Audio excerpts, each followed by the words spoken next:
Assalamualaikum warahmatullahi wabarakatuh. Hai teman-teman semuanya, apa kabar hari ini? Semoga sehat selalu ya. Alhamdulillah, kembali lagi bersama saya Afia di channel Diari Afia. Nah, oke, baik teman-teman semuanya, di sini adalah part 2 yang merupakan kelanjutan dari sesi sharing di video sebelumnya ya. Karena video sebelumnya terlalu panjang sehingga saya membaginya menjadi beberapa part. Nah, ini adalah cerita di masa lalu sehingga tidak bisa di video secara langsung gitu ya teman-teman. Nama saya tidak lupakan, nama saya adalah Afia.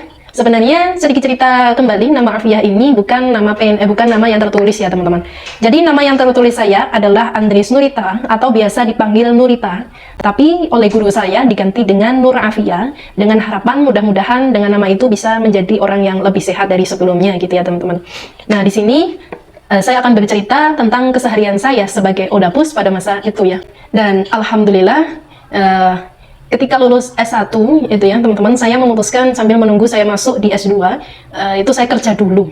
Pada saat itu saya kerjanya juga agak ngawur gitu ya teman-teman. Dengan kondisi saya kerja pada saat itu menjadi seorang penjaga toko di salah satu mall. Dan saya tidak malu untuk mengakui itu semuanya. Dan saya juga pernah menjadi asisten rumah tangga untuk mempertahankan hidup saya di Surabaya dulu ya. Nah, pada masa saya masuk di kuliah belum dapat beasiswa itu. Nah, ketika saya lulus S1 itu saya kurang lebih untuk menunggu S2 itu hampir 1 tahun ya, karena terkendala COVID, terkendala pandemi, jadi pendaftarannya itu ditunda gitu ya. Masuknya juga ditunda gitu ya teman-teman. Tapi saya kerja itu tidak lama.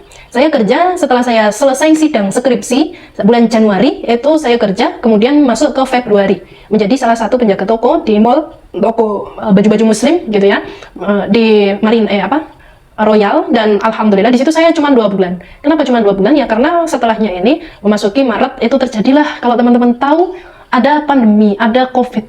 Nah, di situ dan akhirnya banyak toko-toko yang tutup, termasuk toko-toko yang saya yang memperkerjakan saya itu ya. Akhirnya saya harus berhenti.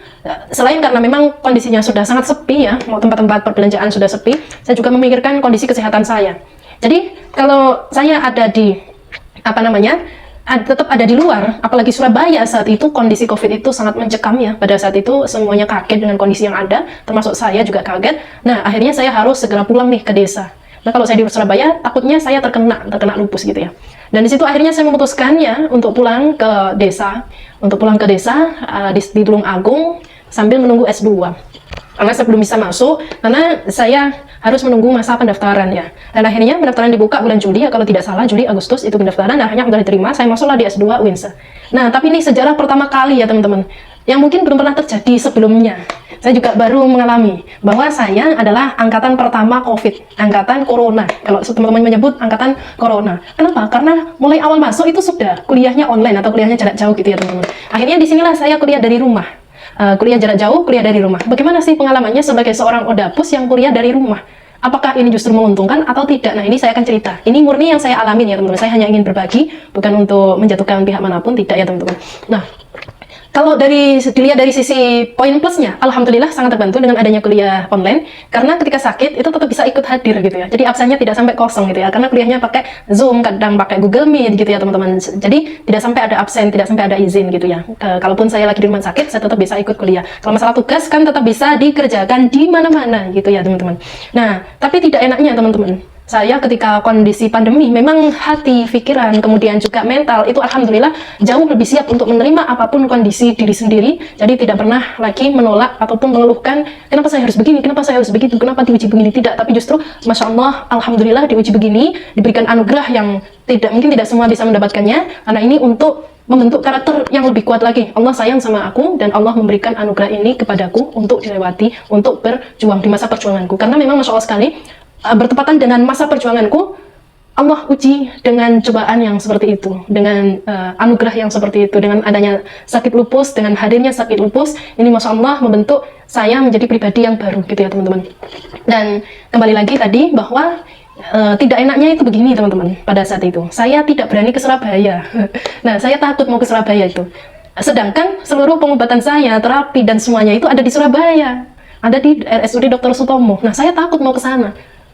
Sebenarnya nggak boleh takut ya, kalau kita menjalankan apa ya namanya protokol kesehatan dengan sebaik-baiknya yang dianjurkan sama pemerintah, insya Allah kita baik-baik saja gitu ya, positif thinkingnya. Tapi karena kondisinya kaget ya saat itu, saya sebagai seorang udapus yang sangat rentan ketika terkena suatu virus yang seperti itu, sangat berpengaruh ke dalam kondisi kesehatan saya, maka saya tidak berani untuk ke rumah sakit Dr. Sutomo. Akhirnya saya obat-obatnya semuanya membeli sendiri, dan disitulah akhirnya tanpa diperiksa, tanpa apa, selama 1 tahun ya kurang lebih, enggak nyampe sih 1 tahun, 8 bulanan ya, 8 bulan saya tidak pernah ke rumah sakit RSUD Dr. Sutomo karena takut ada COVID. Nah, disitulah kondisi saya kembali turun lagi gitu ya, karena Odapus itu tidak boleh nih putus pengobatan, putus pemeriksaan, atau putus terapi, itu nggak boleh sebenarnya, sampai dinyatakan oleh dokter itu remisi atau lepas obat. Nah, saat itu saya kondisinya ya masih berobat rutin dan masih terapi rutin, sama obat-obatannya ini masih rutin. Nah, saya takut ke rumah sakit nih. Akhirnya ya itu tadi lah, kondisi saya kembali drop di saat saya kuliah S2.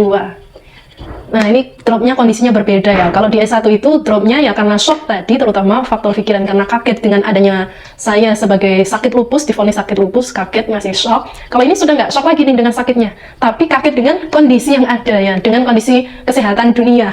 Kalau yang tadi kesehatan diri sendiri, kalau ini shock dengan kondisi kesehatan dunia. Yang tiba-tiba pandemi yang biasanya bebas nih, kita mau kemana aja kan bebas, tiba-tiba nih kita mau keluar dikit itu mikir 2 kali, nanti ada corona nggak ya? Nah, itulah akhirnya yang buat saya tidak ke rumah sakit, dan akhirnya kondisi saya itu ngedropnya. Dan akhirnya orang-orang di rumah itu bingung ya teman-teman, ketika saya drop di rumah itu bingung, karena dokter lupus itu ada di Surabaya, dan di desa, di daerah itu masih belum ada dokter yang konsultan di bidang SLE atau lupus. Dan akhirnya saya sempat mengalami demam yang sangat tinggi, menggigil gini ya, sampai 42 ya. Itu saya dilarikan ke salah satu rumah sakit di daerah, rumah sakit swasta ya, tidak bisa BPJS juga. Nah, disitulah kendala tidak enaknya ketika kondisi kuliah online karena COVID, tidak berani ke rumah sakit. Tapi enaknya saya tidak pernah izin selama perkuliahan, karena bisa kuliah sambil daring gitu ya, sambil di rumah sakit gitu ya. Nah, jadi perjuangan saya, kalau dibilang enak mana kuliah offline sama online, ya tentu enak kuliah offline ya teman-teman. Kenapa? Karena kita bisa bertemu dengan bapak ibu dosen, kita bisa bertemu dengan teman-teman, dan saya juga bisa berobat ke rumah sakit tanpa ada ketakutan dengan COVID dan lain sebagainya. Tapi memang saat itu harus berdamai juga, saya kembali mensugesti diri sendiri bahwa saya harus bisa, saya harus sehat, dan saya harus semangat gitu ya teman-teman. Akhirnya nih, alhasil ketika saya semester 3, saya memasuki tesis ya, saat itu awal semester 3 saya beranikan untuk ke Surabaya, masih dalam kondisi pandemi Delta ya. Saya beranikan ke Surabaya karena saya ingin ke rumah sakit sambil penelitian, sambil bimbingan tesis, dan juga masih wirawiri Tulungagung Surabaya karena penelitian saya ada di Tulungagung ya saat itu, sambil mengerjakan. Tapi di situ alhamdulillah saya berpikirnya saya ke Surabaya dengan niat yang baik. Saya ingin menyelesaikan amanah saya sebagai seorang mahasiswi, yaitu tesis saya, penelitian akhir, dan juga saya ingin ke rumah sakit dengan ikhtiar untuk mencari ridho Allah dan mencari kesembuhan gitu ya. Dan akhirnya saya ke rumah sakit memberanikan diri, dan kemudian saya juga ke kampus yang saat itu sangat sulit masuk ke kampus, ke UINSA, karena memang masih terbatas gitu ya.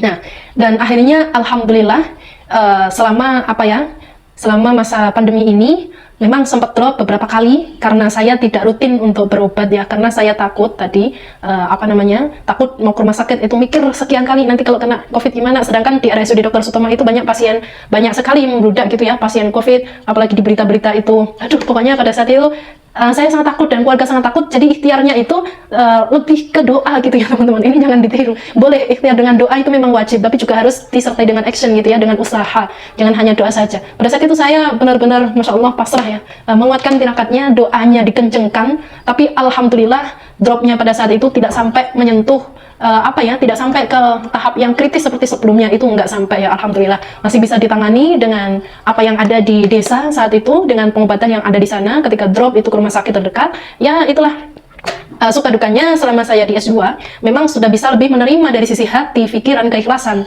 tapi lagi-lagi diuji dengan kondisi pandemi. Nah, selain itu juga diuji dengan kondisi perekonomian yang tiba-tiba turunnya luar biasa, dampak dari pandemi ini ya, yang sebelumnya punya penghasilan tiba-tiba tidak punya sama sekali. Jadi harus beli obatnya ini gimana gitu ya. Tapi alhamdulillah pada saat itu saya punya kambing masihan ya di desa, akhirnya saya jual semuanya untuk beli obat ya teman-teman.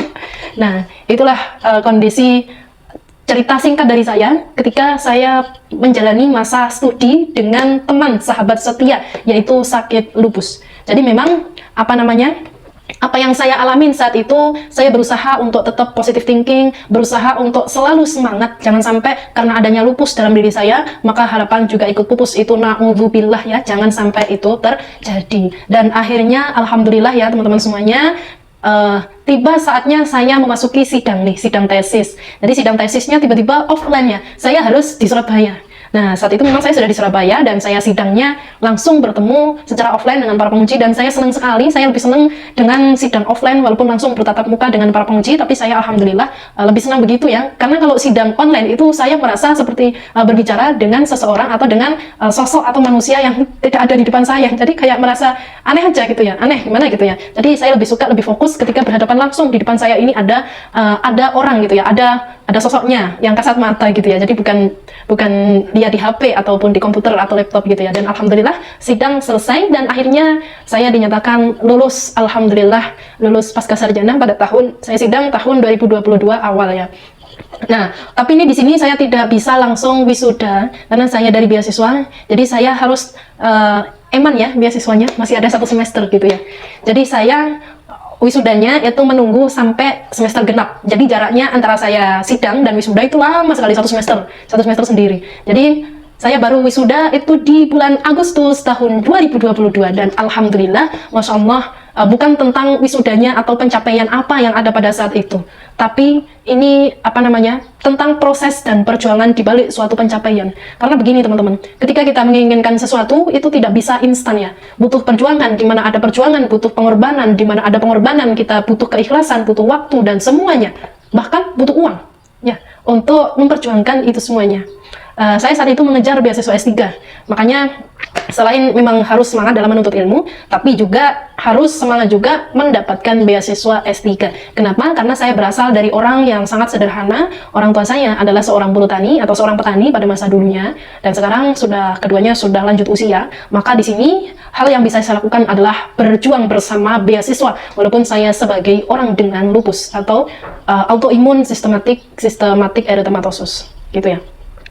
Dan alhamdulillah ketika wisuda Allah izinkan untuk menjadi salah satu wisudawan terbaik, dan itu bukan karena saya pribadi, tapi itu semuanya karena pertolongan dari Allah Subhanahu wa taala, juga karena bimbingan Bapak Ibu dosen semuanya, para guru besar semuanya di UIN Sunan Ampel Surabaya, juga bimbingan dari teman-teman semuanya, doa dari para sesepuh, dari orang tua, keluarga, dan juga doa-doa restu dari Bapak Ibu guru, Bapak Ibu dosen, dan juga teman-teman semuanya. Jadi di balik apa yang kita dapatkan itu pasti ada orang-orang hebat yang ada di baliknya, yang itulah doanya sangat berpengaruh, bimbingan-bimbingan yang diberikan itu sangat berpengaruh, dan saya sangat berterima kasih atas itu semuanya yang tidak bisa saya sebut satu persatu gitu ya. Dan alhamdulillah bersama dengan itu juga lulus S2, alhamdulillah lolos di S3 dengan beasiswa. Tapi sayang Allah memberikan jalan saya yang lain, karena syarat beasiswa selama studi maka harus fokus, tidak boleh cuti, tidak boleh istilahnya menikahnya setelah selesai studi gitu ya. Dan saya menikah di tahun itu setelah saya lulus S2, dan saya harus merelakan beasiswa S3 saya untuk tidak jadi saya ambil, karena syaratnya memang istilahnya kita harus fokus dengan studi. Nah, itu menjadi pertimbangan saya memasuki dunia yang baru dalam dunia pernikahan, apakah saya bisa atau tidak. Nah, akhirnya memutuskan untuk kuliah tidak dengan beasiswa. Dan sekarang ini posisi saya menjadi seorang mahasiswi di pasca sarjana, walaupun dengan jurusan yang berbeda. Tapi alhamdulillah, mudah-mudahan walaupun tidak memakai beasiswa, mudah-mudahan Allah berikan kelancaran untuk saya dan juga untuk teman-teman semuanya nih yang menonton ataupun yang tidak menonton video ini. Saya doakan mudah-mudahan selalu diberikan kesehatan oleh Allah, selalu diberikan kelancaran oleh Allah, dan juga selalu dimudahkan dalam segala urusannya, semua cita-citanya dikabulkan. Amin Allahumma amin ya rabbal alamin. Demikian ya cerita singkat saya. Ini kalau diceritakan detail gitu ya, itu banyak yang harus diceritakan ya teman-teman. Perjalanan step by stepnya dari S1, S2 itu bagaimana, dalam lika-likunya itu sangat banyak dan butuh berapa part ya, bisa 10-15 part ya kalau diceritakan sedetail mungkin. Maka ini saya ambil garis besarnya saja gitu ya teman-teman. Yang intinya apapun kondisi kita, dimanapun kita berada, kita memiliki kesempatan yang sama untuk berjuang.